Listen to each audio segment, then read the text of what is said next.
Hi ഗൈ, പുതിയൊരു വീഡിയോയുമായി ഞാൻ ഹാരിസ് അബ്ദുള്ള, ഹാരിസ് ഓൺ നെറ്റ്. തിരക്ക് പിടിച്ചൊരു യാത്രയിലേക്കാണ്.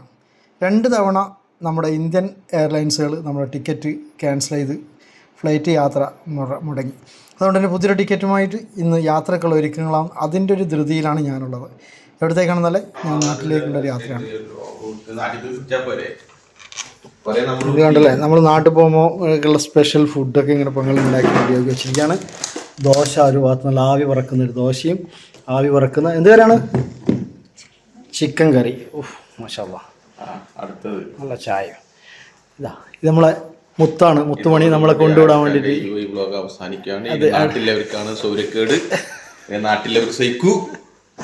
നമ്മളെ മരുവാൻ ഇവരൊക്കെ നമ്മളെ യാത്രയാക്കാൻ വേണ്ടി വരുന്നവരാണ്. അങ്ങനെ അപ്പോൾ ഞങ്ങൾ റൂമിൽ നിന്ന് ഭക്ഷണമൊക്കെ നാസ്തിക കഴിച്ചിട്ട് യാത്ര പുറപ്പെടാനുള്ള ഒരുക്കത്തിലാണ്. സമയദേശം ഇപ്പോൾ ഒരു 9 മണിയായി. അതിനിടയിൽ തുരിതരാ പല ഭാഗത്തുള്ള കോൾ വരുന്നുണ്ട്. അതൊക്കെ അറ്റൻഡ് അവർക്കുള്ള സമാധാനവും നിർദ്ദേശങ്ങളും കാര്യങ്ങളൊക്കെ ചെയ്യാണ്. അപ്പോൾ നമ്മുടെ പുതിയ നാട്ടിലേക്കുള്ള യാത്ര ഇത് സർപ്രൈസായിട്ട് എൻ്റെ അനുജനും കൂടി എൻ്റെ കൂടെ വരുന്നുണ്ട്. എൻ്റെ റൂമിൽ പോയി അവനെയും കൂട്ടി സാധനമൊക്കെ നമ്മൾ വണ്ടിയിലേക്ക് ലോഡ് ചെയ്യാണ്. നാട്ടിലേക്ക് അനുജൻ വരുന്ന കാര്യം നാട്ടിൽ ഇതുവരെ പറഞ്ഞിട്ടുണ്ടായിരുന്നില്ല. ഞാൻ വരുന്ന കാര്യം മാത്രമേ വീട്ടിൽ അറിയിച്ചിട്ടുണ്ടായിരുന്നുള്ളൂ. അതുകൊണ്ട് തന്നെ ഒരു സർപ്രൈസ് ആയിരിക്കും എന്ന് വിചാരിക്കുക, മറ്റാരും നാട്ടിൽ ന്യൂസ് എത്തിച്ചിട്ടില്ലെങ്കിൽ. അങ്ങനെ വണ്ടിയിൽ നിറയെ ആളുകളുമായി നമ്മുടെ യാത്ര പുറപ്പെട്ടു. നേരെ അലൈൻ എയർപോർട്ട്. ഞാൻ ഇതുവരെ യാത്ര ചെയ്യാത്തൊരു എയർപോർട്ടാണ്. UAE 10-25 വർഷമായിട്ടെങ്കിലും ഉണ്ടെങ്കിലും ദുബായ്, അബുദാബി, ഷാർജ ഒക്കെ യാത്ര ചെയ്തിട്ടുണ്ട്.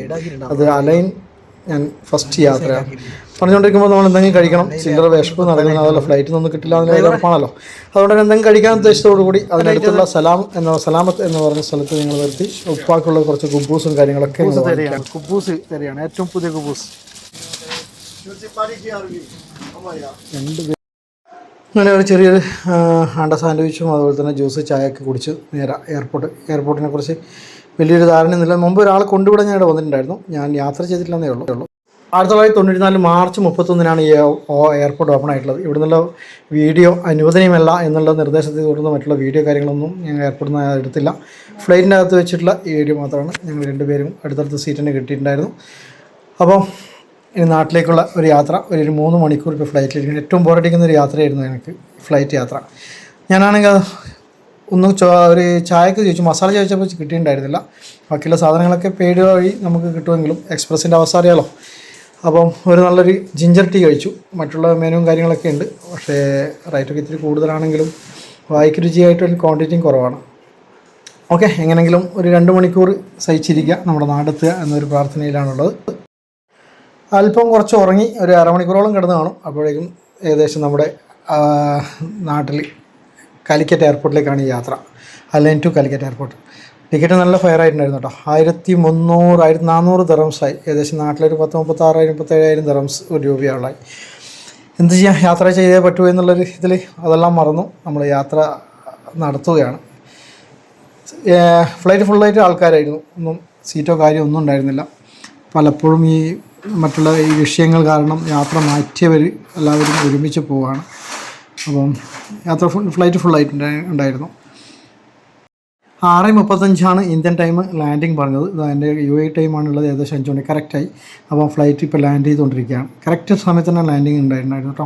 നമ്മൾ പുറപ്പെടുമ്പോൾ ഏകദേശം ഒരു 10 മിനിറ്റ് ലൈറ്റായിട്ടായിരുന്നു അവിടുന്ന് പുറപ്പെട്ടത്. എങ്കിലും ലാൻഡിങ് കറക്റ്റായിട്ട് പഠിച്ചിട്ടുണ്ട്. അങ്ങനെ നമ്മളെ മലയാളി മണ്ണിനോട് ചേർന്ന് കൊണ്ടിരിക്കുകയാണ്. നമ്മൾ ഫ്ലൈറ്റ് ഇങ്ങനെ തൊട്ടില്ല എന്ന നിലയിൽ ഇങ്ങനെ താണ് ഇതാ ലാൻഡിങ്ങിലേക്ക് തയ്യാറായതാ. കാലിക്കറ്റ് എയർപോർട്ടിലേക്ക് ഫ്ലൈറ്റ് ലാൻഡ് ചെയ്തുകൊണ്ടിരിക്കുകയാണ്. നമ്മുടെ നാടിൻ്റെ എത്തുമ്പോഴുണ്ടാകുന്ന ഒരു ആശ്വാസം ഉണ്ടല്ലോ, നാടിൻ്റെ പച്ചപ്പും അതുപോലെ തന്നെ താഴ്ഭാഗത്തേക്ക് നോക്കുമ്പോൾ ഉണ്ടാകുന്നൊരു മനസ്സുണ്ടാകുന്നൊരു കുളിർമ.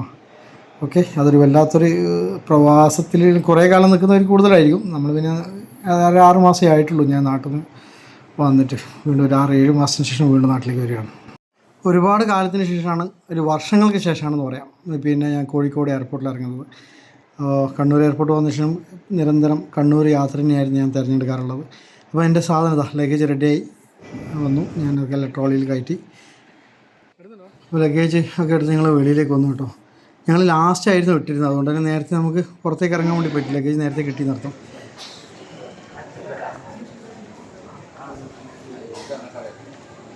5 മണിക്ക് നമ്മൾ ലാൻഡ് ചെയ്തിട്ടുണ്ടായിരുന്നു. ബോർഡിങ്ങെല്ലാം കിട്ടി 5:45 പുറത്ത് 5:45 ഗൾഫിൽ. ഇവിടുത്തെ ഇപ്പോൾ 7:10 ഇവിടുത്തെ നാട്ടിലെ സമയം. നമ്മൾ റെഡി ആയിട്ട് ഒരുപാട് കാലത്തിന് ശേഷം കോഴിക്കോട് എയർപോർട്ടിലേക്ക് വരുന്നതാണ്.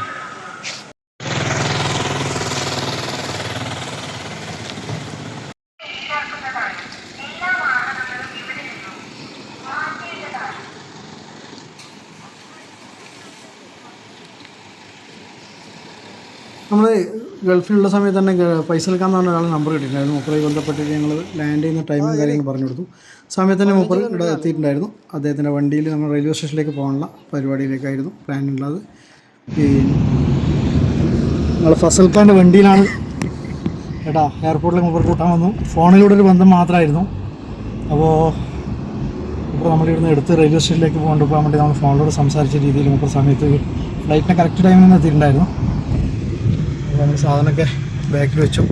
ആർക്കെങ്കിലും നാട്ടിലേക്ക് പോകേണ്ടവരുണ്ടായിരുന്നെങ്കിൽ ഫസിൽക്ക കോഴിക്കോട് ഭാഗത്തുണ്ടാവും. നിങ്ങൾ വിളിച്ചാണ് മൂപ്പറ എയർപോർട്ടിലേക്ക് നിങ്ങൾ വന്ന് പിക്ക് ചെയ്ത് എവിടേക്കാണോ എത്തിക്കേണ്ടത് അവിടത്തേക്ക് എത്തിച്ചേരും. അങ്ങനെ മഗ്‌രിബ് നിസ്കാരത്തിന് വേണ്ടിയിട്ട് നമ്മൾ അതിൻ്റെ അടുത്തുള്ളൊരു പള്ളിയിലേക്ക് നിർത്തി മഗ്‌രിബ് ഇശാവും ജമ്മും കസ്റാക്കി നിസ്കരിച്ചു. തുടർന്ന് വീണ്ടും ഞങ്ങൾ യാത്ര ഫൈസൽക്ക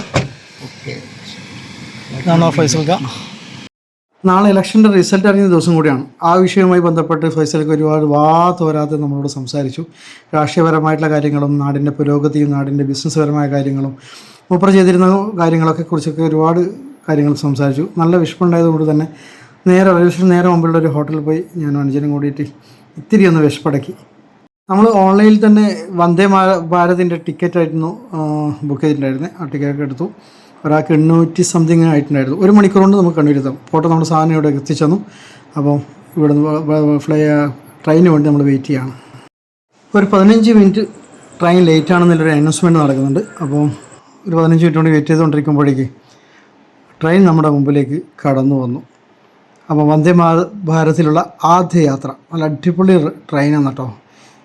നല്ല ട്രെയിൻ എന്ന് പറഞ്ഞാൽ നല്ല അടിപൊളി, കാണാൻ നല്ല ആ വരവന് രാജകീയമായ വരവായിരുന്നു.